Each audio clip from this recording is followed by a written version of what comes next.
They're the biggest gang in the world. Who's that? The police. They're the biggest gang. They're the biggest bullies in the world. They would find out about these pedophiles. This is one way. Would obviously lure them and would make sure they're pedophiles. This guy would be talking to them for weeks. This guy thought he was talking to a kid. We would have all the evidence as well. I'd make them think that they're going to die for as long as I could. Because I want them to feel like how the kids felt. What was their reaction like? Always the same. They all did the same. Always never going to do it again. They're always so sorry. They're always screaming. They're always crying. They're always begging. They're always trying to make excuses. They're always so very sorry. And they all look the same as well, you know, usually. They've got the same eyes. I was saying about his eyes, but I didn't see that with him. Is he the one who was involved in you going to prison? He's the one that was working with the coppers, and yeah, they ended up getting us. I was doing this for a while, obviously, and I was the boss for a while. Called Blue Iris. It was a big police operation. So this guy got done for raping a young girl, a few times. He was already a pedophile. I was taking in people like I do now. I take in a lot of teenagers now. Back then I was taking in adults, and I took him in. There's a guy called Matt The Jedi Floyd. They knew what I was doing with grabbing the pedophiles and that, so they set me up. They said, go see this guy. He'll take you in. He'll put you in his gym. Tell him that trying to get off drugs and you want to box again. Became a registered police informant, and they put a pedophile in my gym. And you got to remember, like, we had Danny Green and his kids at this gym. We had like other kids at this gym. Put a pedophile around children. Police will say like, yeah, we were doing that. Like, they don't deny that this guy was a pedophile and all that. It's like they justify it with that I was doing other things. Like, say the news grabbed them and was like, why did you set him up with a pedophile? And, oh, he was doing, you know, they'll just say whatever to justify their bad behaviour. And you can't beat that. If they say that to the news, oh, okay, that makes sense. You know what I mean? You can't beat it because they got all the power. They're the biggest gang in the world. Who's that? The police. They're the biggest gang. They're the biggest bullies in the world. Matt Floyd, welcome to the show.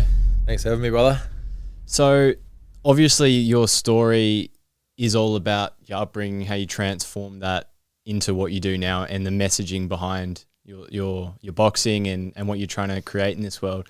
So let's start there, because it's obviously sets the foundations for your life. So take us, back to your upbringing.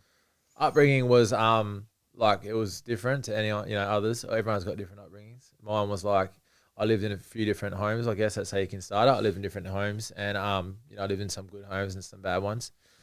And that was my upbringing. My upbringing wasn't terrible. I had heaps of like good moments I can remember. I was always like a strange kid anyway. Like, I didn't really have any friends, and I was always scared of everything. And but yeah, my upbringing was just a bit different, I guess. That's probably the word to use. I lived in different homes, lots of different homes, and lots of different people. So with your parents, what happened there? My mum was like, my mum loved me. My mum loved me, and like, she would have had me like all the time if she could have, and like, she really loved me. And she would have had me if she could have. She was just sick and she couldn't have me all the time. So other people looked after me. Like, when she was sick, she was in and out of hospital and things like that. And she just had her own like stuff going on. But like, yeah, she 100%, if she had money and like wasn't sick, yeah, she would have looked after me all the time. Take me into what these foster homes are like, because there's a lot of people like myself who would never experience anything like that. So what's that actually experience like?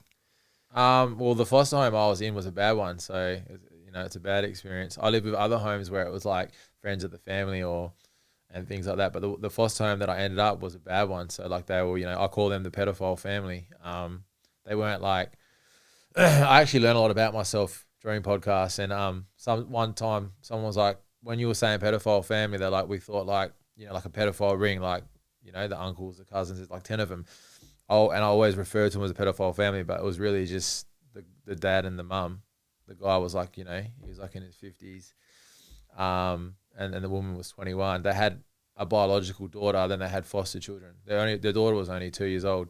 But I always call them the pedophile family. They weren't actually like pedophiles that I know of, them like themselves. Like, they didn't molest the children, but they'd make us like make videos with each other. So like, the kids would all make videos. I'm guessing that's how they made money, or they did something with the videos. They ended up getting done for making all these videos.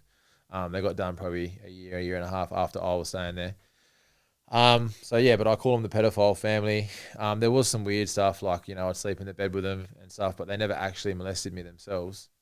All the other children that I oversaw. But yeah, they'd make us make videos doing stuff for each other. All kids obviously would make videos. It would be all scenarios. So like, we'd get married, me and one of the girls, and we'd have to like obviously do stuff after we got married, and it'd all be on video. And there'd be different videos like that. Yeah. And then when you left like the home to go into a gang, what was that like? I didn't leave that home to go into a gang. I ended up with another pedophile, an actual pedophile. That was a couple of years later. I was 10 when I was with the foster family. I was there for probably about 6 months. I ran away from there. I was the oldest kid there. I felt a lot of guilt running away from there, being the oldest kid. The other kids were smaller than me, so I felt a lot of guilt, like a coward running away almost. Also, when you're doing all these things like making videos and that, you actually think you're the one, molesting the other kids and that. You don't feel like you don't realize when you're a kid. So when you run away, you got a lot of shame and guilt, and there's heaps of shit going on. But so I ran away from there. I ended up in a few different homes. I stayed with like my sister and her boyfriend after there, and they had issues. Like she was on drugs, and then he left. He was actually really good. The boyfriend, he was really good to me. But then when he left, she ended up with another guy who was like a junkie, and he was like bashing her and all sorts of stuff. So I ended up leaving there. And then eventually I ended up with an actual pedophile who was a basketball coach. That was when I was about 12. And that was the last house that I left before I went to high school. And probably around then is when I got into, gangs and so much. But it wasn't like overnight I joined a gang. Yeah. Obviously, like when I do these podcasts, and it probably almost sounds that way, but there's a lot more stuff that happened. But yeah. What was the felt sense at the time? Like, obviously you were having to do all these things, and you don't really, your mind doesn't really understand what you're doing. So were you like scared for your life? Or what was the feeling like? When I was 10, or with the basketball coach? No, around that period of time. Like how did you feel like? Because what was was it fear, or when I was living with the pedophile, like when I was making videos and that? Was it genuine fear, or was it so much confusion because you couldn't understand what was happening? Nah, when I was living with them, I was scared. When I was with the basketball coach, I wasn't so much scared. I ended up turning on the basketball coach. I ended up smashing up everything, and that's when I sort of become a fighter. As I said, I was a very scared kid. When I was with the foster family, they used to scare me. So like they would tell me like real scary stories. Like they would tell me like they had a son apparently that died, and he would like come to the door, and he would like knock on the door and try and come in. They would scare me with these scary stories. I was already a scared kid, scared of the dark and that. So that it would force me into going into their room and sleeping with them and stuff like that. So I was already very scared. Doing things and that, like you're just a kid, like you get told to do these things, like you almost think it's all fucking like normal, I guess. Was I doing it out of fear? I was scared of him, like the guy. I was definitely scared of him. And the woman was like, I don't know if I was scared of her. Like, I think maybe she was just hell weird. Like, yeah, I don't know, but she was like, yeah, she was very strange. And what about the introduction to the gang, and how did that life come about? Which gang? Yeah. The first one, and then... Oh, man, there was a few gangs. So, like, I was just in and out of gangs, I guess, as a teenager. I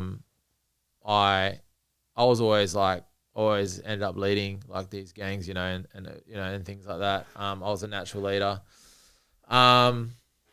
Yeah, that happened in high school. So in high school, when I left the basketball coach when I was 12, I feel like I went to high school pretty soon after that, and I started fighting then. So like I turned on him.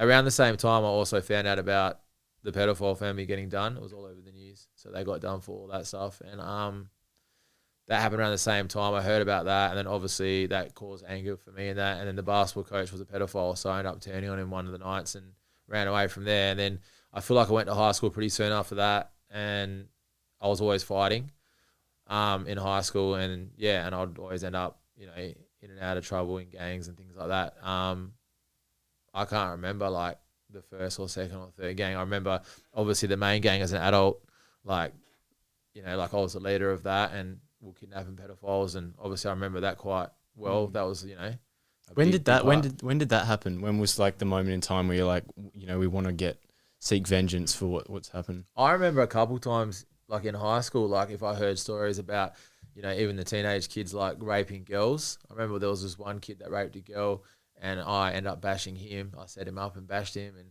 so I was always sort of doing it. Like if I heard, and then when and then I became, the leader of a very powerful gang at a young age. When I was probably 22 years old, and we, I had a lot of power, I had a lot of people, the boys respected me, and I sort of like, I was always like doing that, and it just came up, like people would come to me in the area about things and that, and obviously would make sure it's true, and eventually it just built from that. And then I'm a pretty OCD sort of person, and it was passionate to me, so I ended up spending a lot of my time and my resources on it.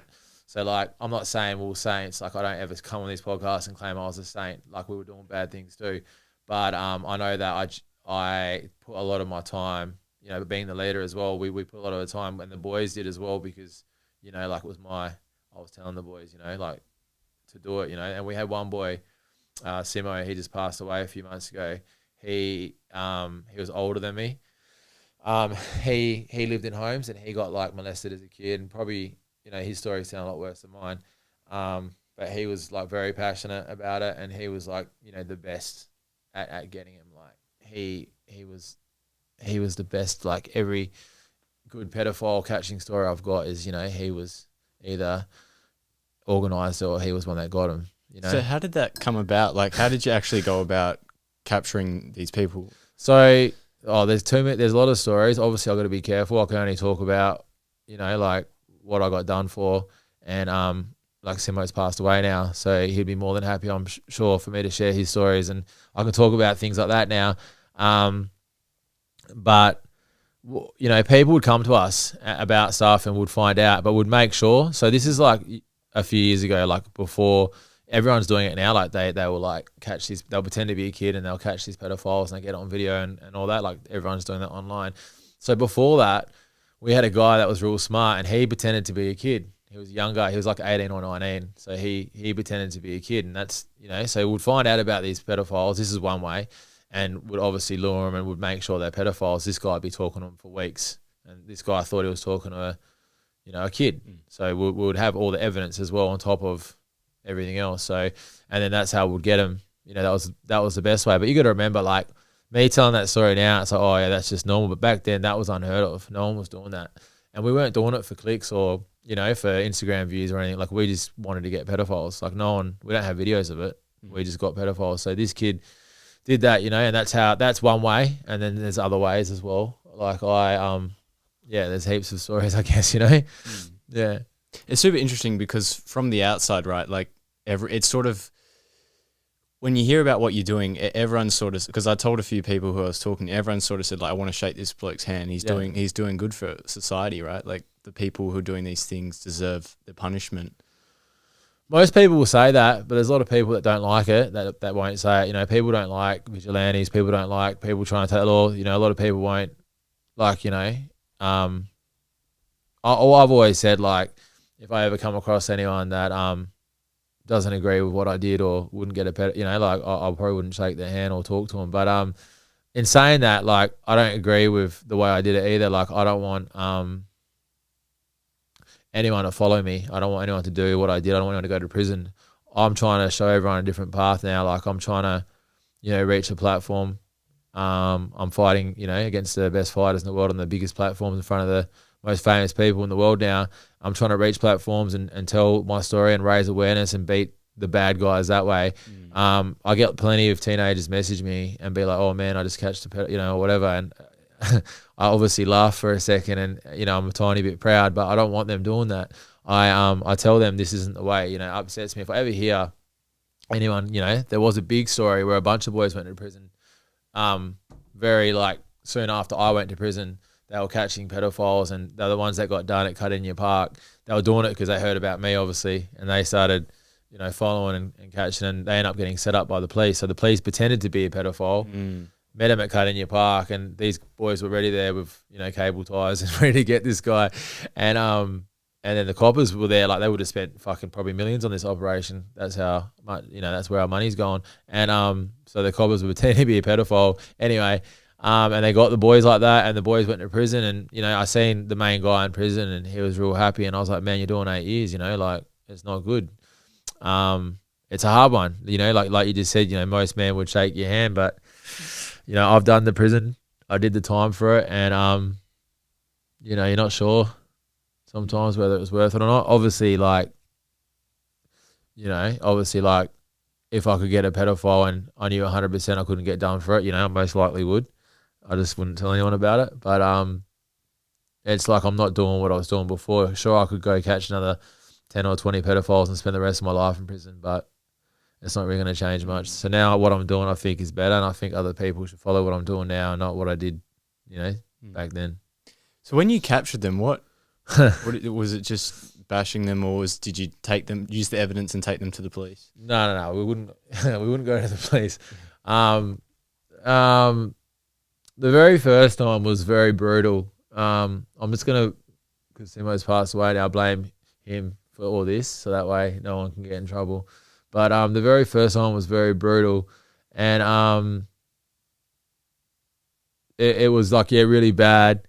And it's like, if you said to me, I got this pedophile the other day and I fucking cut up his legs and arms, I wouldn't care. But when it happens right in front of you, I'm not saying that's what happened, but when brutal stuff happens in front of you, it's, and the guy's squirming and screaming and that, it's not, even though they're a putrid piece of shit, it's still hard to see. I've still got, I shouldn't even say I've still got a heart, because I'm showing sympathy to the most putrid, but it's hard to explain. Like, I get it. It's hard to see it in front of you. And I was the leader and I couldn't show that. It was hard to see, so I had to be like, anyway, it was quite bad the first time. It was, it was bad, the stuff happening to the person, and I changed the rules after that. But I made it about mental torture. So what I said to the boys was, because I wanted to protect them as well, is the thing is, you can break their arms and their legs and they're most likely going to the police, even if you've got all this evidence. So how you protect the boys is, first of all, like, you obviously try and protect them by like masking up and suits. And back then it was a lot easier to protect the boys, because this was 15 years ago. There wasn't as many cameras and everything as today. So you'd protect them as much as you could. Then you'd have all this evidence, which you'd let them know about. So hopefully they don't, rat on you. And if you don't break their arms and legs, it's very unlikely they're going to fuck themselves over. Even though they probably molested kids, they still know they're only looking at 1 or 2 years jail. They're still very scared of going to jail for, a year. So they don't go to the cops after you've mentally tortured them for a few days. So I would come up with things, and we would, I'd make them think that they're going to die for as long as I could, because I want them to feel like how the kids felt. So like, I think this is actually better than breaking their arms anyway, because I think like when they get these kids, like they get, like one guy, he got these 2 boys in a bathroom, a 7-year-old and a 4-year-old. I always bring the same story up. He got this 7-year-old and a 4-year-old in a bathroom at a shopping centre, and one of them, probably killed themselves, and the one is probably fucked up today, right? So he's ruined their lives, because that's what they do. They ruin their lives like that. And that guy I think he got 2 years for that, right?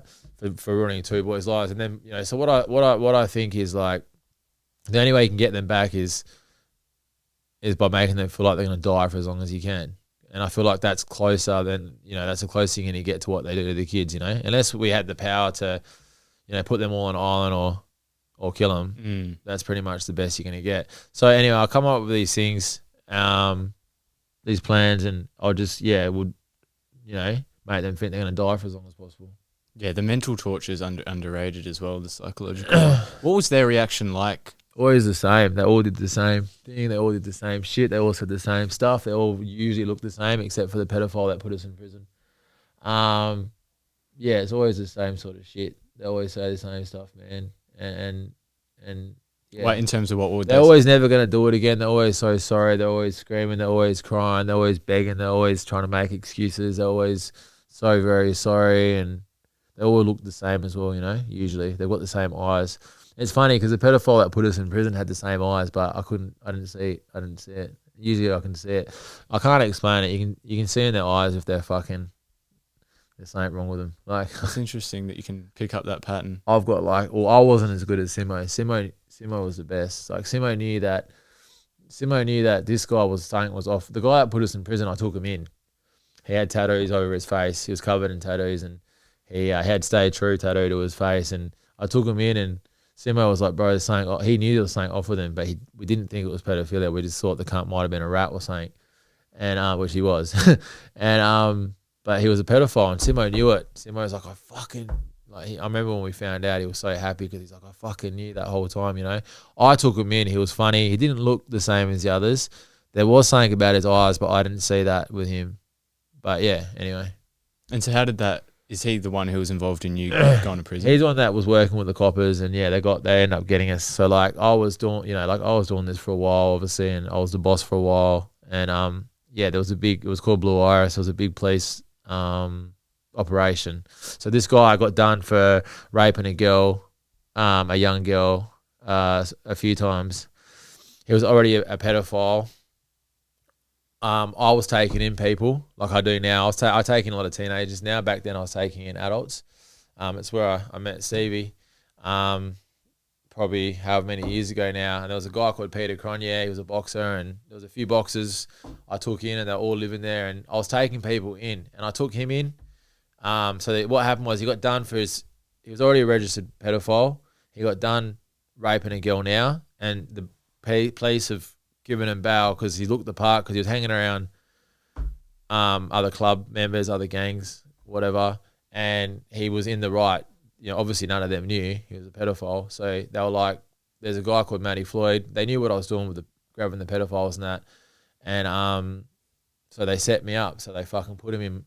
They said, "Go see this guy. He'll take you in. He'll put you in his gym. Just tell him that you're trying to get off drugs and you want to box again." Like they knew everything I was doing, but they put a registered police informant. He became a registered police informant, and they put a pedophile in my gym. And you got to remember, like, that's pretty fucked, isn't it? Well, we had Danny Green and his kids at this gym. We had like other kids at this gym. We had like women and children. You know what I mean? Like we had.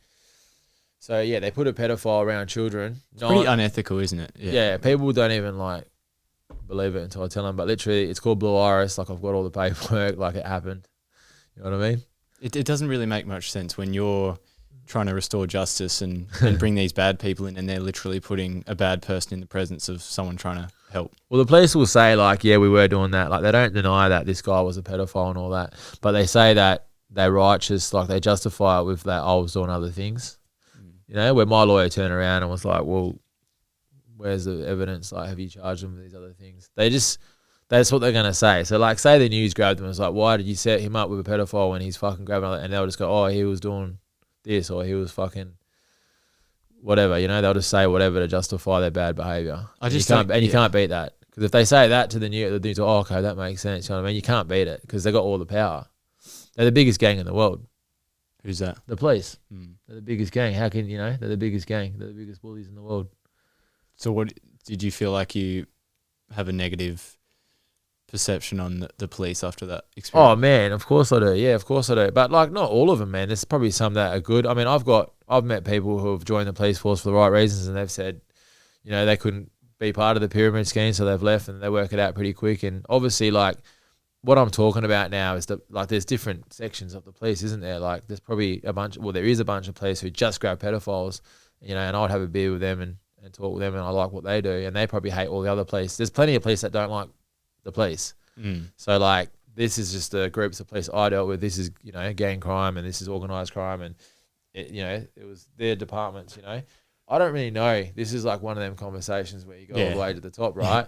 Like where it goes to the judges and all that. And but my perception, the police, if they do good work, man, good on them. I like them, right? I don't believe in the law like 100%. Like I believe in what I believe in. So like there was once in the first law, the very first president in America, he said at the very bottom, he said something along the lines of, if any of your morals don't agree with this, don't do it. So, for example, if a woman's getting raped in front of me and I have to break the law by bashing that guy and whatever to save her, I'm going to do that. So I'll break the law to do so. And that was in the law back then. So if you did something that you thought was to do with your moral rights or whatever, it was all right. And I still believe that today. I think that's how it should be. So, like, I will always do what I think's morally correct. I won't do what, you know, if the police tell me to do something morally correct, I'll do it. But I'm not going to do what the police tell me to do. I'll do what I think's right, and that's it. That's my law. I just thinking back though, I don't know why they couldn't have used an informant that wasn't a pedophile though. They could have used someone else maybe. It just seems quite twisted. I think it's just it's bad that they put him around children. I agree. This is our argument. But I think it just happened. I think they just got him. He got done. He was hanging around someone that probably knew me and so on, and it was just right. It just fitted in. The police don't care, man. They just want results. I promise you, the police do not give a fuck. Not these ones. They do not give a fuck. They just want results. I know that they do not care. They will break the law themselves. They'll do whatever to get results. I've seen it. I can tell you plenty of stories. Like you wouldn't even. What's one that comes to mind? Oh man, I've had a police officer He's meant like one of the highest up in organised crime, and he's kidnapped, literally kidnapped witnesses, trying to get them to change statements, like women, and threatening to take their kids off them and all sorts of stuff. Like I'm talking just a few years ago, like, and they know about it, and they don't do it. They can do whatever they want. Like, oh man, like I know heaps of stories. I'll probably get in trouble going down that road. Yeah, I know be careful. Yeah.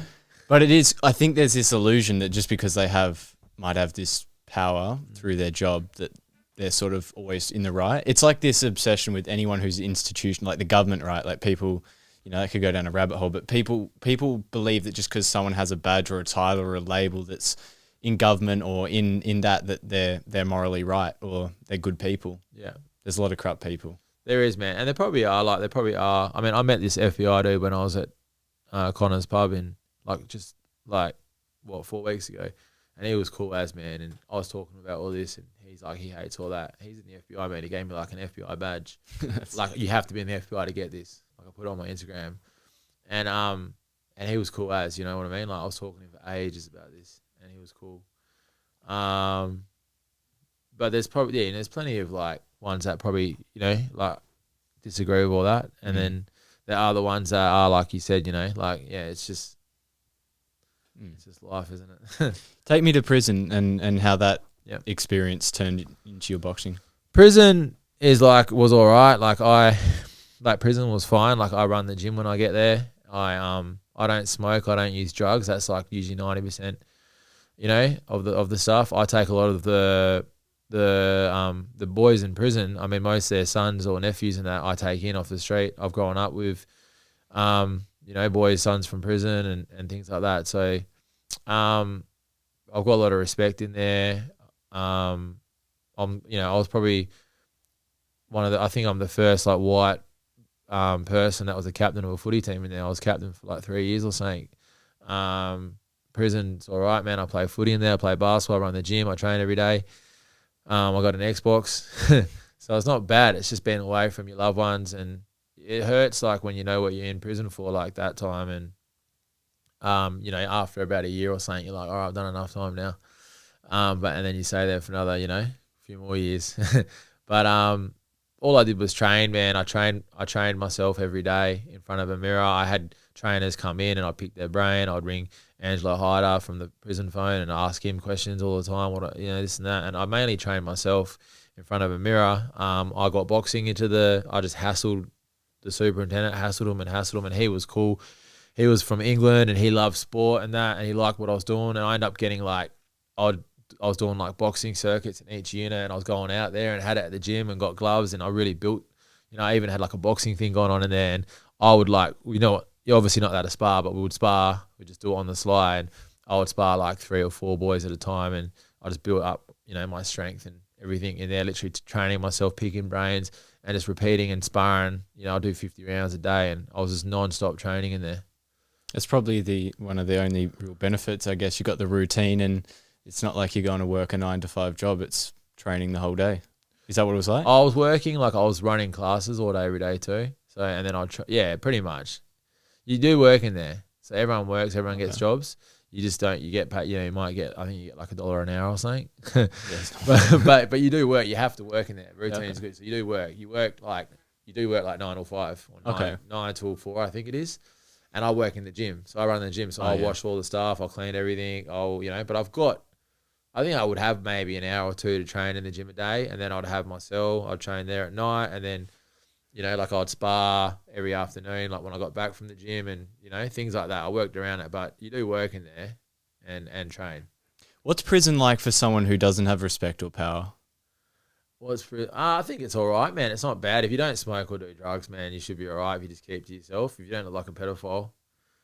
If you look like a pedophile, you got to go to protection, where you get the best of everything anyway. Protection's like, they get everything. Like, they get like gym every day. They get the best food. Like, the pedophiles get full looked after in there. So like, if you're not someone, you're going to be all right. Like, if you're in mainstream and like I said, you don't use drugs or smoke, you should be all right, man. You might bump into someone having a bad day. But if you just keep to yourself, like, there's not many issues. Like, there's not really ego in there as much because, there is obviously, like, there's a tiny bit, but it's not like as bad as out here. Like most men get in a fight in front of women or because of a girl or something like that. Usually that's 90% of it. And in there's obviously no women, so there's less of that in there, less of the men to try and prove or get angry and stuff. But there's a tiny bit of ego in there, but it's not that bad. Yeah, mainly people kill themselves. That's probably the biggest thing. Is that quite common? Yeah, man. Every day someone kills themselves. The whole prison will get shut down for like half an hour, but it's very common. So did you speak to a lot of people? Every time I'd hear all the prisons getting shut down, I'd be like, oh, someone's killed themselves again. I had to speak to everyone because I was peer support. I was like a head counselor in there. I wore a yellow shirt, so like I could go. I had the best jobs you can have. I had level 1 peer support and level 1 in the gym. Like literally, you can't get better jobs. Peer support, you can go to all the units as you please. No one else can do that. And running the gym, like. The gym's like everything in prison, If you run the gym or if you run the kitchen, because then you can eat all the steaks every day, it's pretty. That's what you want. But yeah, I was a counsellor, so I used to speak to a lot of these boys that would end up killing themselves a few days later. That sounds bad. I think I saved a few people too. I mean, I remember I saved one person, definitely. But yeah, I was a peer support counsellor, so I would have to go to like the infirmary where they either just try to kill themselves or they were thinking about, and I'd be one of the ones that would speak to them and stuff like that. They'd have other proper counsellors and that as well, but very limited. Like I'd be the first to speak to them before a counsellor or a psych or whatever. And then you'd hear, you'd hear the whole, usually like say that you'd hear the prisons getting locked down or something, and I'd know like, oh yeah, it's probably someone killed themselves, and you'd know who it is, and it's like that in there. Could you tell at all, like who was likely to do something? Yeah, of course, but I always obviously speak to them, and you feel like they're not going to do it. But then, if someone's going to do it, you can't really. And how would they do it in prison? How would they do it? They'd hang themselves or cut themselves with razors. Yeah, that's always the ways. That's been every way. There's been a few overdoses, but mainly, they'd hang themselves. Or there's one guy recently, he cut both his wrists and didn't cut them properly because the razors, they don't give you good razors in there because of that reason. They try and stop you from killing yourself. But yeah, like they give you shit razors, and then so this guy didn't cut himself properly, so he cut himself and hanged himself. But yeah, usually that's how. And then from prison, how long were you in there for? And then what happened after that? This last sentence I was there for I was on remand for a few years, and I got a 5.5 year sentence, and I got out. I got a couple of years of parole, so I was in there for like most of my 20s. I got out. I was almost 30 when I got out. And since I got out, do you want me to go there? Yeah. Since I got out, all I did was fight, man. I trained every day, and I told everyone when I was in prison that I'm going to become the best fighter in the world and watch me conquer the world, and that's what I'm doing, man. That's what I did. So with a boxing career, how old are you now? 35. So I don't know with boxing, what's the prime time age sort of meant to be? I think I'm in my prime right now because I didn't hammer my body in my 20s and amateurs and all that. So, you got Usyk, who's the best in the world, and he's 39, and it just depends, man. I'm in the light heavyweight division, cruiserweight, super middleweight. So like, you're sort of better at my age right now. Like I spoke to Danny when I first got out when I was 30, and I was like worried about time. And he's like, man, Danny Green, I had my best fights at 36, 37. I was the best at that age, and he was a light heavyweight. So, and I've spoken to plenty of people. I'm not worried about that because I'm in my prime right now. I feel great. I didn't hammer my body in my 20s. I am everywhere I go where I'm sparring the best in the world, and there's no such thing. You can't sit on a podcast and say I'm beating all these guys up sparring, but I definitely am holding my own, and I don't feel like there's anyone in my weight in the world that can beat me.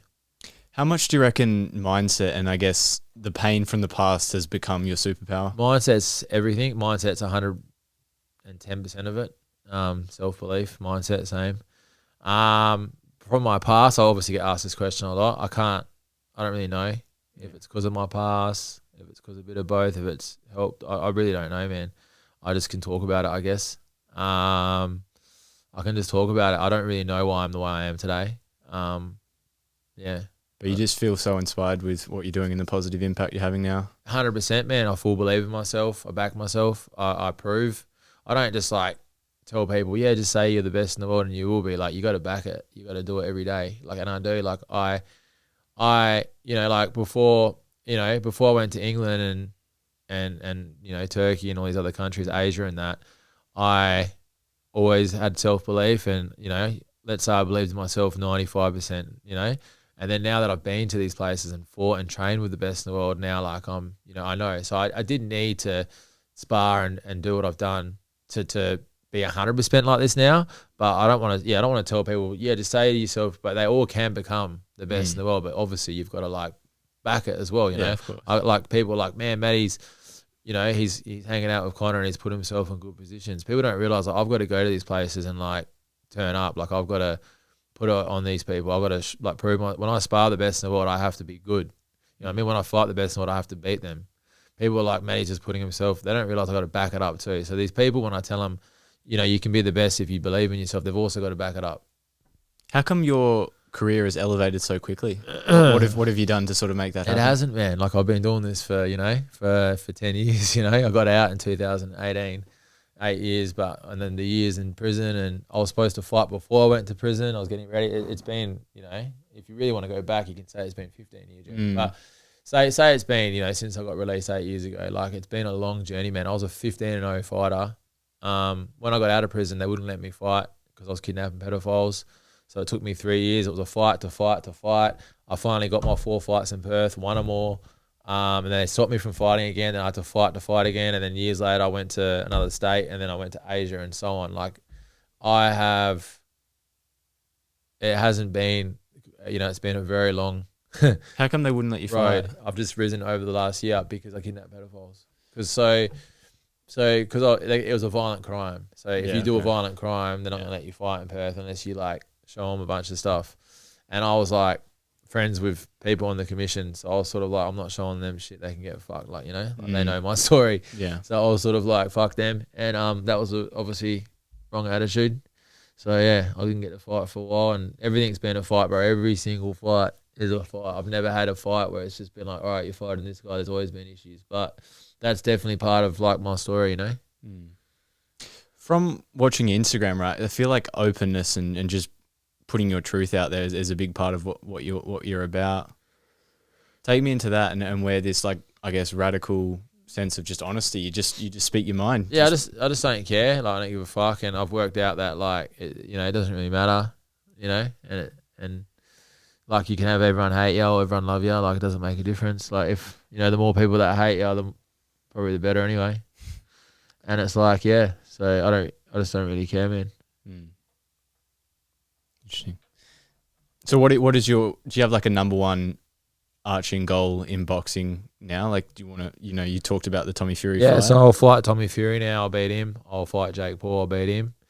They're the money fights, they're the big name fights. They're not the best in the world. I think they're good fighters. They're a lot better than what people say. I would say Tommy's a top 30, 40 fighter. That's what I think. And I think Jake Paul would probably be everyone to the top 10 in the world.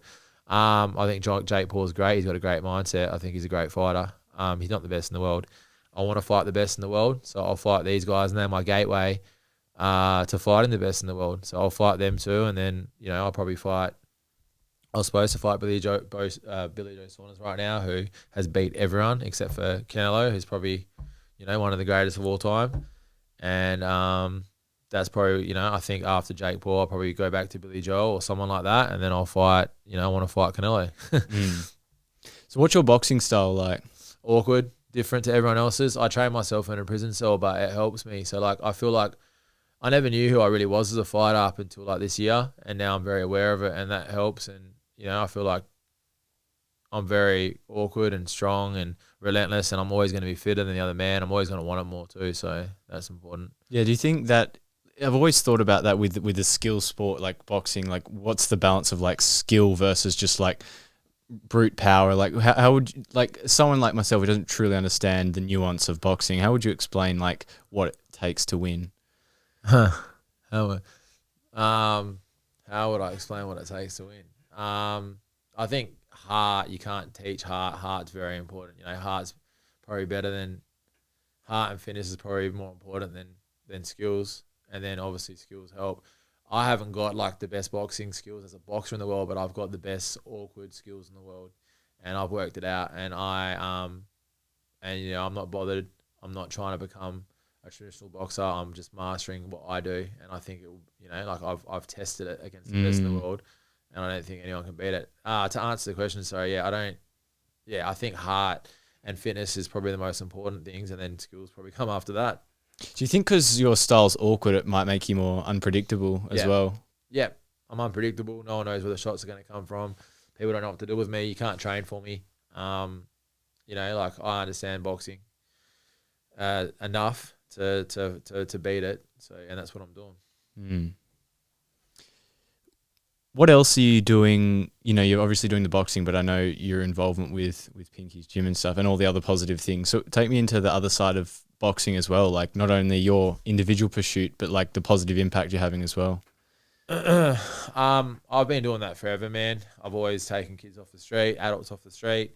I built Pinky's when I got out, and it was dedicated to mainly teenagers because I try to help adults, and then I got set up by an adult who put me in prison. So I sort of stray away from that. Obviously, if an adult reaches out to me and keeps coming back to me for help, I help them. But I mainly focus on teenagers because I feel like there's more chance of saving them. I feel like an adult's like a 1% chance, and I feel like these teenagers is like 50-50. The gym, I set it up like how I would have needed, like what I think I would have liked and stuff. And I've just set it up like that. And I, focus on teenagers that, were like me, that are either homeless or have been abused or in prison and had past and all that stuff. And I just try and, what I'm talking about now, I just try and talk to them about the same stuff, and I try and help them and guide them and, and give them as much resource as I can. Everything, like I never had any of that. So I try to give them what I would have needed at that time in my life.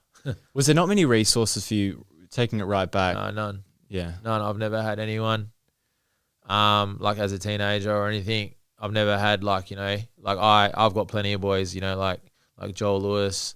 He's Australian champion now. I took him off the street and I paid, I paid for their mouth guards, for their clothes, for them to travel. You know what I mean? I don't get anything for that. I don't get any money. I could probably sign them up and you still wouldn't make money off it anyway. But, the little bits that you would, I could, but I don't. I don't take anything, anything they do. So I've done all that off my own back, and obviously, no one's going to really do that. So I never had anyone do that for me in my career, financially. I've had people help. I've had, obviously Steve helped me. I've had Angelo Hyde. I've had people help me. But on the business side, on the financial side, on the, like Tommy Fury had his brother, you got Floyd Mayweather had his father. They've all had, Tyson Fury had his father. You've had all the best have usually had someone, or they've been at the Olympics and they've had a team and this and that. I didn't have anyone. I did everything on my own. I trained myself in a prison cell. I've had friends help me in my journey. So when I say I've done everything on my own, I don't like to take anything away from them. I have definitely had friends help me in my journey, but I've done everything in that sense on my own. The business side, the backing myself, the all that sort of stuff, the stuff that if I didn't do it, it never would have got done.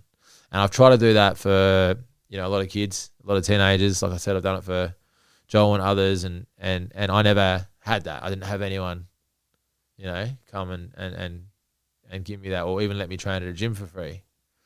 I let everyone train for free at the gym. This is a proper facility. It's not like a backyard ring. This is like you'd have to pay $50 to $100 a week to train at something like this. Like it's got ice baths and saunas and proper 24-hour gym. You know what I mean? So I let them all train for free. Do you have any, with that, is there come and train for free, but you sort of got to show up a certain amount of times? Nah, just let them all train for free. It's a safe haven. It's a place that they know they can come to. It was a, if people could pay, they would pay like a membership. That's just sort of what it was to keep it going, But it never was enough to cover anything. Obviously, the place costs a lot to run, and I did it all off my own back. No, that's awesome, man. Yeah. I think it's something that's very unique in your story that I think this is why I resonated with your content when I come across you and your story is you're so willing to give back to people who are in a sort of similar position, and your mindset about trying to inspire people, because there's a lot of people who they have success, they've come from money, and it's all about themselves and their own ego. But a big part of you, from what I've seen, your actions, is to give back to people. I try to. I also don't blame them people, what you're just saying now. I've watched, I've met, we'll use Conor McGregor as an example. I've seen him and I've met him in that, and I've been through it myself now. This year especially has been a crazy year, and I've seen a lot of things, and I actually don't blame these guys, like, you know, some of them, for not giving back, because I get why they only keep a couple people around. At the end, when they tell everyone to get fucked, like, I understand that too, because it's a very tough road, man, and you come across a lot of shit. It's a sad road. I'll never become that person. There's plenty of times where I should have. There's been plenty of times where I should have just shut my gym down. There's been plenty of times where I've given up on, you know, gone, fuck, I can't do this anymore with the kids, for example, or whatever. And then one kid will do something great, and it will turn, you know, it's a very up and down road. It's very, you know, it is who I am. So I'll probably never change. I don't think I would. I think if I will make it, which it looks like I will, and make millions of dollars, I will give it back, you know, because it's just how I am. As many times as I'm having a bad day and I'm like, fuck everyone, I'm not going to. I end up will, because it's who I am. But I also don't blame some of these guys after being just what I've been through in this 1 year, let alone the last 10 years. I don't blame some of these guys for at the end being like, everyone can get fucked as well, like after what they have to go through. So what do they have to go through that maybe the common person wouldn't understand? Oh man, a lot of bullshit, a lot of lying, a lot of fucking around, a lot of hours, man, a lot of mental torture. You know, like there's been boys that have been promised things and they've had to sleep in a car 2 weeks before, you know, the biggest fight of their life, and there's been, you know, a lot of promises, man. Like in England alone, man, like I've met 10,000 wannabe promoters, managers, whatever, and they all just talk shit, man. And it's just hard work. Like you have to do it. It's very hard. It's not like, you know, and it's very like exhausting. But yeah, and they go through a lot of badness. But I think people, if they can, they should give back. And I'm certainly going to be someone that always will, because I just can't change my core beliefs. I can't change who I am. And, you know, it's bit me in the ass a few times. You know, I've been rich a few times and I've lost it all a few times. And, you know, when you lose it all, you're like, why did I fucking do all that, you know, and things like that. But I'll keep doing it again. I'll whinge about it and then keep doing it again anyway, because it's just who I am. But some of these guys, they don't. And that's when I get why, honestly, I do. So how do you know who to trust? You can't really, like, trust anyone. There's only a couple of people. You know, like, if you asked me this when I was the boss of the gang, you know, I would have told you I trust, you know, a few hundred people. And you learn the hard way. There's only like a few people you can ever trust in life. And who's that? And how do we know? How do you know? You just have to like hope for the best, I guess. No, you just know, don't you? I don't know. You just learn as you get older and stuff like that. You just, people show up and you just know, bro. You work it out. Through actions, not what they say. 100% through actions. Everyone talks shit, man. Don't go by anything. Even like, you know, relationships, they all talk shit, bro. They all promise this and that. Like, you can only go by actions.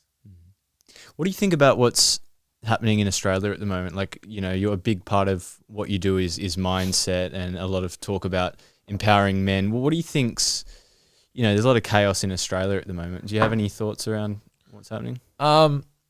There's a lot of chaos. It's worse probably. Like, are you talking about like which part are you talking about? Oh, it's just like I feel like society is it's a bit lost at the moment. Especially like there's like even with things like masculinity is a bit lost in men, and I think that's around the world. I think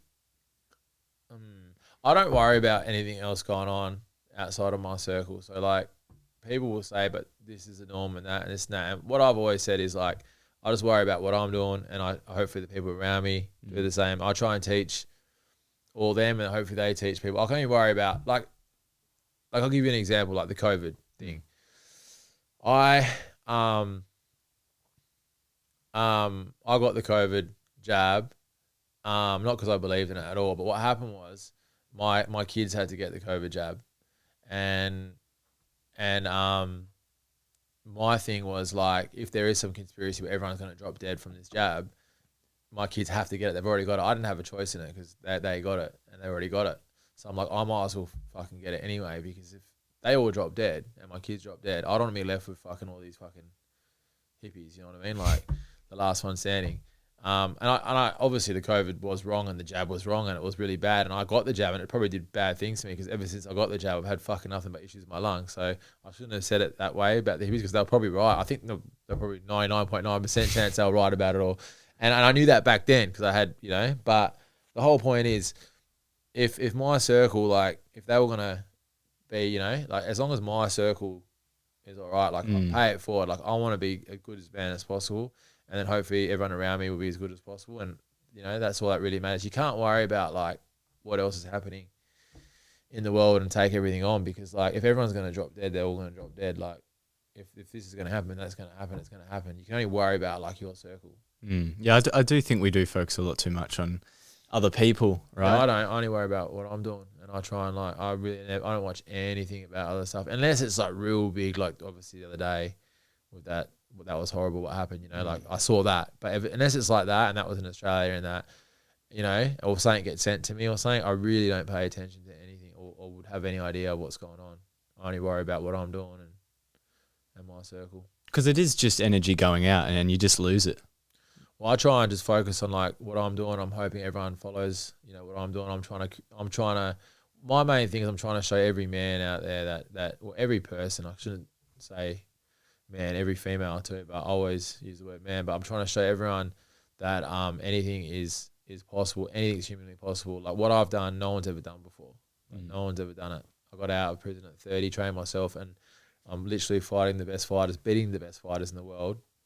Not just fighting them when I'm going around gyms, training, sparring, everything, and I'm doing this in front of, you know, the most famous people on the biggest platforms of the world. I'm going to keep doing it, and no one's ever done that. And what I'm not saying like, oh, no one's ever done it. Like I'm trying to get any praise for that. I'm saying it in the way like every man can do it. Like I want anyone that's like a 28-year-old that's sitting in prison right now, or 30-year-old, or whatever, 25-year-old. He's like, fuck, man, I can do that when I get out. It gives every man hope. Any kid that's been abused, had mental issues, you know what I mean, been in prison as a kid, had a bad life, I'm showing them all. And that's my main thing here. Like that's what I'm trying to do. I'm trying to show all. That the past doesn't dictate your future, right? That anything can be done. I'm living proof. Like, and the fact that, you know, I'm literally living proof. Like how can, you know, and it's like and look what I did it off. I did it off nothing. And now like I'm going to fight Tommy Fury. I'm going to have Jake Paul's team there. You're going to have Conor McGregor's going to corner me. His team will definitely be there. You got Tyson Fury and his team will be there. Like I'm from Perth, man. I was in prison at 30. I trained myself and I'm getting all these teams together at the same table. You know what I mean? And then everyone's going to follow that. It's epic. Do you ever feel pressure? Yeah, of course, man. Yeah, definitely. My last fight, I felt heaps of pressure. My last fight, the pressure got to me. I back myself like 100%, man. I don't listen to anyone. I don't let anyone get inside my head. The last fight, the pressure got to me, and I let, like the night before the fight, everyone got inside my head. I won the fight, and obviously I lost, got disqualified, but everyone that's watched that fight all knows I won that fight. But I only got disqualified and I only fought so badly because the pressure got to me. I backed myself. I knew I could outbox him. The guy I fought was Olympic gold medalist, and you know he's known as one of England's greatest fighters of all time. And people like, you can't outbox him. You train yourself in a prison cell, like you can't outbox him. You're gonna have to, you know, bash him and rough him up. But I knew I could outbox him. I knew I was better than him, and I listened to people. And then so as soon as the fight started, I tried to rough him up. That's why I got disqualified. And that's what ended up losing me the fight that I actually won. I hit him 90 times to 45. It was a landslide. I knocked him down twice. I should have knocked him out. I would have knocked him out, but yeah, every time I boxed him, I beat him, and every time I went inside to rough him up, I made it an even fight. So the pressure got to me in that fight. The pressure definitely gets to me. It gets to me right now, like stressed out about this fight. You know, obviously every night. But what do they say about pressure? It makes diamonds or whatever. What's that? Yeah, pressure you know makes diamonds. Yeah. So yeah. So like you can't get to where I'm at without, you know, any pressure. But you just gotta like thrive off it all, man. Like I wouldn't know any pressure or any of these fights or anything without hurdles and this and that and pressure. Like it's all part of it now. Now it's all normal to me. If I didn't feel pressure or there wasn't hurdles in front of me, I probably wouldn't fucking be able to fight, man. It'd probably be too weird. You know what I mean? I'd be like, fuck, this isn't, you know, I probably wouldn't be able to perform. What's it been like to meet all of these people like Conor McGregor? And at first, like obviously like you're like, wow. And you know, and now it's just normal, I guess. Like I've been around it all year now and I've met lots of people now. And when I get someone like from a kid, like when something happened to me as a kid, it really like I get like a feeling. Like the other day, the main guy from Prison Break, not the first main guy, but the brother, Lincoln. Yeah. So he like Prison Break was my favorite. Me too. Yeah, was my favorite show as a kid, like by far. Like nothing comes close to that show. It's my favorite show.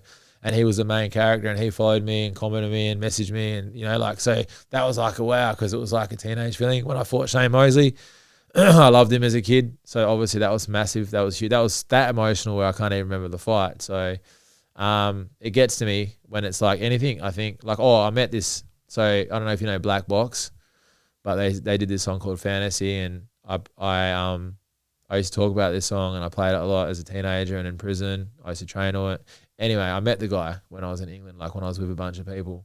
So he's like he made quite a few songs, and he made like a song that meant something to me. So when I meet people like that, it's like you get a good feeling. Yeah. But apart from that, when you see him, like I seen heaps of them now, like it's just normal. Like I've hanged out with them all. I've fucking hanged out with 50 Cent. Like I was in a private room with them all. It just becomes sort of like normal. They're all normal, It's interesting how we like put these people up on like pedestals, and I don't think I ever did. I think like the first time I met him, I got a bit like weird because they had like security around him and that and shit. But you just get used to it all, and yeah, you don't really like. I never did either before. I don't think like maybe if I met a star like I said before as a kid, I'll put him up.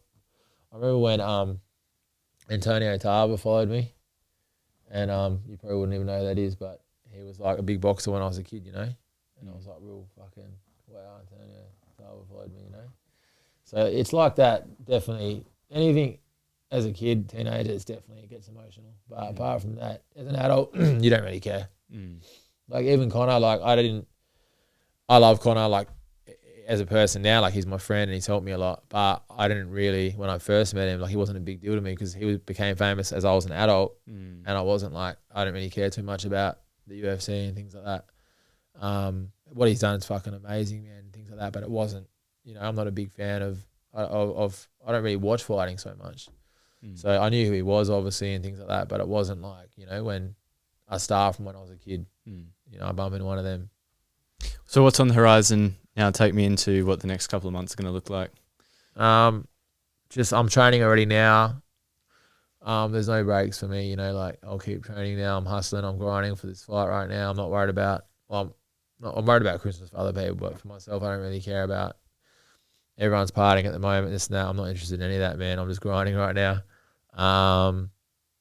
And I'm just going to get ready for this fight, man. I'll probably leave in about, 4 to 6 weeks. I have to go back there, and I'm going to do things like I'm going to burn human shit at the front of John Fury's house and video him jumping all over it and going off his head. I've got plenty of plans. And I'm going to build that fight and get ready for that fight, and I'm definitely going to beat like Tommy Fury. Like I'm 100% going to beat him, and then I'll fight. I think we'll fight Jake Paul, depending on his broken jaw. He'll be at the fight. He's already said he'll be at the fight, so he'll definitely be there. And depending on his broken jaw, he has to fight the winner of me and Tommy. Tommy's like his arch nemesis, man. So if I will beat Tommy, he'll have to fight me. That's how we all look at it, and that's what's been said. So it's interesting now. Like, how do you think boxing has changed from like, let's say 20, 30 years ago? It seems like it's entertainment and it's money and it's... it was always entertainment, wasn't it? But it's evolved in with social media now and how much money can be made through it. You think that. So people are like, oh, man, I'm going to do social media boxing like because it's so much more money. Bro, like, it's not that glorious of a road. You got everyone trying to do it, man. How many people in the social media boxers are making millions of dollars off it? You've got like 4 or 5 names if you're lucky. You got Tommy Fury, Jake Paul, KSI, Andrew Tate now. You got like 4 or 5 names. That's it, right? People don't realize. People are like, I'm going to become a social media boxer. Everyone thinks that, but you got like 4 or 5 actually making money. If you're not that 4 or 5 people, the rest of them, even like the big names, like even ones that got millions of followers, they're only making like, I know they're only making like a couple grand. You know what I mean? They're not, you have to be, and we're talking 4 or 5 people out of now probably a million of them trying to do it. So then you got boxing, but at least with boxing, if you make it down the boxing road, if you become the best in your division, as long as you're not like the real, like the 40 kilo fighters, if you're like the, whatever they are and above, and you become the top 2, 3 fighters and make a name, there's still probably about 50 to 100 boxers that we know, and they're all making a lot of money. So I think boxing is still the right road. People go down the social media road, but they don't realize fucking It's not that easy. If it was that easy, well, every cunt is trying to do it. It's not that easy, you know. I don't know how many, you know, unless you're like literally them names, bro, you're not getting paid. You know, even Darren Till's like the best in Misfit. He's a good friend of mine. He's not getting millions, and he's the best in Misfits by far. Like he's beating them all, and he's got the biggest name, and he's not getting what Tommy Fury and Jake Paul and that are getting. So it's like it's tough, man. Like it's not people will think that, but they're all wrong. Is there any concluding thoughts? Anything you think we've missed in your story or about what you're doing that we haven't spoken about today? Anything super important that we should know about, you know, who you are and what you're going to do? No, that's pretty good, man. Yeah. Yeah. No, thanks for coming on and sharing your story. It's obviously super inspiring what you've done. Yeah. And yeah, I think you're having a massive positive impact, and from any different lens, you know, inspiring the younger people, but just people who, like myself, is chasing a dream, just seeing you take action and prove that anything is possible. I think you'd be surprised how many lives you're impacting, not just through boxing, but in wider public. So I hope so, man. And I would add to that, it's not just fighting that I'm saying, like, people can get out of prison and become the best fighters. It's everything, like you just said then, like whatever you're trying to do at 24. And it's for all, man, like whatever they're trying to do. They could want to become a lawyer or an actor or whatever. I always tell people, like, aim, you know, as big as you can. Not everything's humanly possible. If you read any Stoicism or what Marcus Aurelius or any of them say, everyone's literally like, because what happens, we all go to school and we all learn like from school. People don't, you have to be like delusional, and you have to, like, everything's just delusion until you make it happen. Like literally, as long as it's not like, I'm going to fly, like anything humanly possible is 100% possible. Like, you know, you could, like, there's no reason why a 24-year-old can't, you could become the best fighter in the world. Really, you could. You know, the people have done it. I don't even know what do you want to do? Podcasts. So you want to be the best podcaster? There's absolutely no reason why.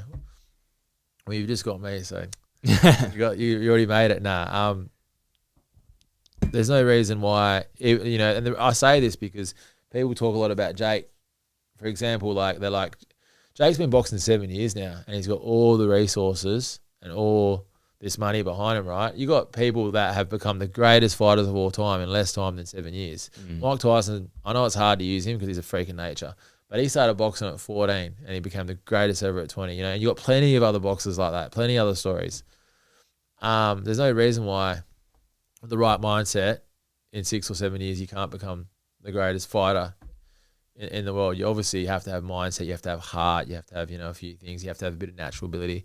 But I mean, whatever it is that people want to do, I always encourage, there's nothing that they can't do. They just got to fucking push and fight for it and really, like, back themselves. You just have to have the right mindset. Do you think just mastering one thing is more important than spreading yourself thin? So Bruce Lee said, fear the man that goes in the gym doing the same thing a million times or 100 times. Don't fear the man that goes in the gym doing 100 different things.